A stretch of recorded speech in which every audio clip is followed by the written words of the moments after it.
Raw in Glasgow, Scotland is going to be the fourth stop in the WWE European Tour, and I expect the crowd to be as lit as the previous ones as well. This Monday Night Raw is going to be full of awesome matches, promos, and segments. We are going to be seeing John Cena and Cody Rhodes under the same roof. We're also going to be getting Penta versus Bron Breakker for the IC title. And guys, this is a show you don't want to miss, and we also have a mystery partner for JEY USO. Stick around to watch who my prediction is on that match. Guys, thank you so much for tuning in to another edition of Road to Ringside. My name is Justin Winteroff, and you know the drill. Before the video starts, please hit the like button if you want to see Joe Hendry in Scotland, guys. We'll talk about him a little bit later in the video, but please hit that like button if you want to see Joe Hendry. And then, guys, also comment down below what do you think CM Punk is going to say in response to that brawl that they got into on SmackDown? Because he is going to be in the show. He is going to be probably delivering a promo. Do we see Seth Rollins? Do we see Roman? Hopefully, guys, comment down below what you think is going to happen with that. Moving on with that CM Punk promo segment. Is there going to be more of a focus on Seth, or is it going to be more of a focus on Roman?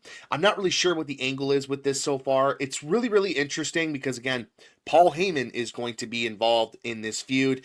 And let me ask you this. What's Punk's motive with this whole triple threat, Paul Heyman favor motion, right? This is something that we're kind of trying to figure out still. And I hope that we get some more answers on Monday Night Raw. So we'll see what happens with that. And of course, we are owed the favor by Paul Heyman to CM Punk. Is this something that we're going to get confirmation and we're going to get more information on from CM Punk? I am crossing my fingers that we finally get the answer to that, because this is something that needs to happen, in my opinion, to make this WrestleMania match one of the top matches expected at WrestleMania. So let me know what you guys think that favor is. I have a couple different theories, but I'm not going to dive into them because it can get really messy really quick. But I do think that Seth Rollins definitely needs to win this triple threat match. I've spoken on that quite a few times, but let me know what you guys think about the CM Punk segment and what we're going to be seeing from that. And moving on, we got Jay, a mystery opponent, and then A-Town Down Under. So, guys, Joe Hendry's got to be on the show.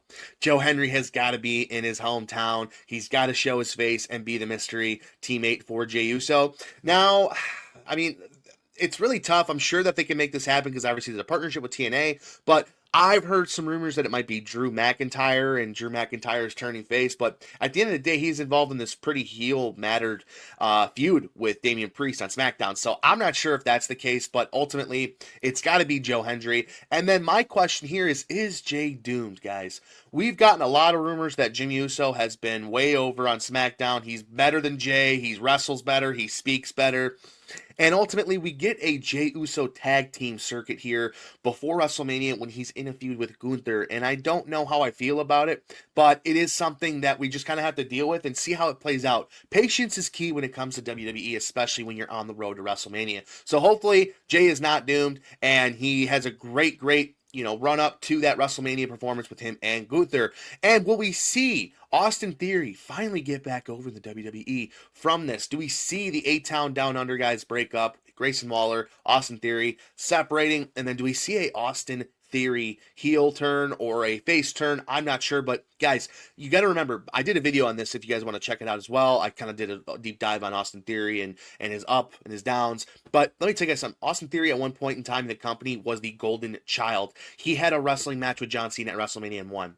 He got stunnered by Stone Cold. He got rock bottom by The Rock. Guys, this guy was on the trajectory to the top, and then ultimately Vince McMahon lost his job at the WWE, and now he is a low mid-card guy. So we'll see what happens with Austin Theory in the future, but I think that this could be the opening door for him to get back into relevancy. All right, moving on, we got Raquel versus Lyra Valkyria for the IC title, and Raquel's going to win this, guys. There is no doubt in my mind that Raquel is going to win this. She has slowly been getting over pretty nicely, and of course it's because of Liv Morgan. Liv Morgan is so over right now, guys, and her wrestling ability is off the charts, but Raquel has done a great job. She's done a great job in the ring. She's done a great job on the mic whenever she's gotten that opportunity. We haven't really seen much from her on the mic, but again, I think that she's a more compelling argument for the women's IC title winner as opposed to Lyra Valkyria. I just don't think that they know what they're doing with Lyra at this time, and it's sad, but ultimately Raquel would be a better holder of this title. Now, is Judgment Day going to interfere in this match? Is Liv going to interfere in this match? What are we going to be expecting from this? I know there's kind of quite a dilemma between between Finn and Dom, and it's kind of like, what's going to be happening with that? Are we going to be seeing a new member in the Judgment Day? I don't know, man. It's going to be pretty interesting to see the dynamic of this match and how it goes through, but it is time to pass this title, guys. I think that Raquel Raquel is a great person to have this title, and I hope that she gets it. I think she deserves it, and she's done a great job so far, and she'll do a great job with the title now. And moving on to the men's Intercontinental title match, Penta versus Bron Breakker. Man, I can't wait for this.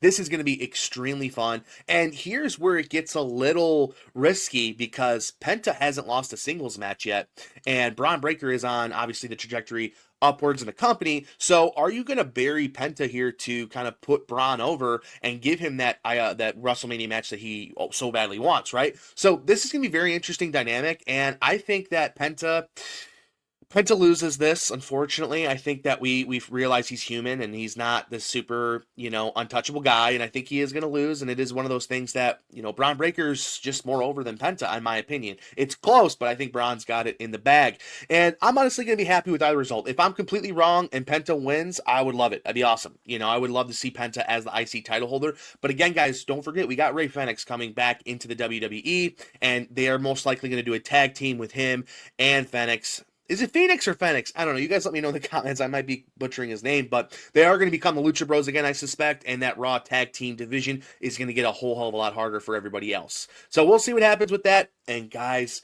we are going to be having an excellent segment again with Cody Rhodes and Cena part 2 in Europe. So I'm extremely excited for yapping. Honestly, I think of this whole thing as I've never been so excited for someone to cut a promo, right? This is something that I'm extremely excited about, and I love what they both offer on the mic. These are two of the top guys in the company, and Cody Rhodes, I wasn't necessarily thrilled with how he spoke last week, but he just seemed like a disappointed dad almost. Like, oh, I can't believe you did this, Cena. Like, why would you do this to me? I don't know. I just didn't really care for it that much. But at the end of the day, we are seeing two greats go at it. And I'm excited for the match at WrestleMania.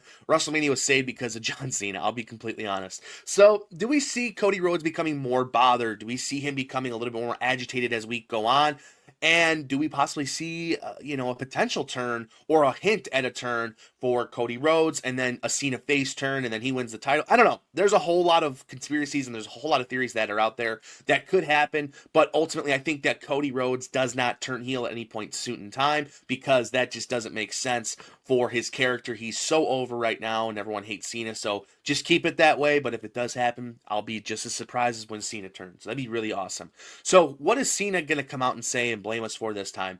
I think it's going to be a pretty similar segment to what we got in Brussels. And I'm not upset with that at all because it's basically 20 years of pent-up anger, right? 20 years of pent-up anger that he's had and dealt with. And if he wants to come out and pretty much say the same thing over again, that's fine with me because it was awesome. It was really great. And we got to see a lot of crowd reactions. That little kid, oh my God, that was hilarious. So we'll see what happens with this, guys. But let me know in the comments what you think is going to come out and happen with John Cena, what he's going to say, what Cody's going to say, what the animosity might be like. It could just end up in a brawl like it did with the CM Punk, Roman Reigns, and Seth Rollins segment on Friday. If that's the case, I'll be a little disappointed, but that's just kind of how it is. We have so many weeks until WrestleMania. We just have to kind of chill and appreciate what's in front of us right now. And my overall thoughts on the show: are we going to be seeing Drew McIntyre, Piper Niven? Obviously, they are Scottish and they're Scotland-born people, so I would love to see Drew on the show, and Piper too. Why not? Because the crowd would go crazy for them, in my opinion.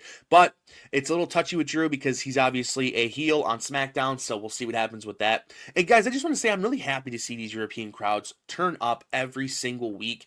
It's so awesome to see it. And again, as a US fan, we watch the US shows and we're like, man, like the crowd's just not it. I see comments all over the place. This crowd's not it. This crowd's not it. But guys, the European crowds don't mess around and they're doing a phenomenal job. So keep it up. Let's get you a WrestleMania over there in Europe. We'll probably get it in UK before anything, but keep it up, guys.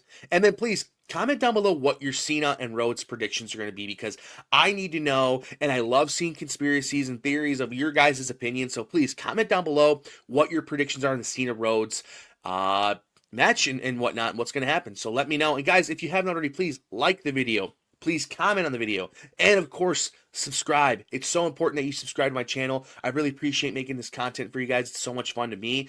And I love everybody that has. So thank you so much. Everyone, thank you for tuning into another edition of Road to Ringside. My name is Justin Winterhoff. And as always, let's watch Monday Night Raw and let's have fun with these European crowds. Have a great weekend. We'll see you guys on Monday.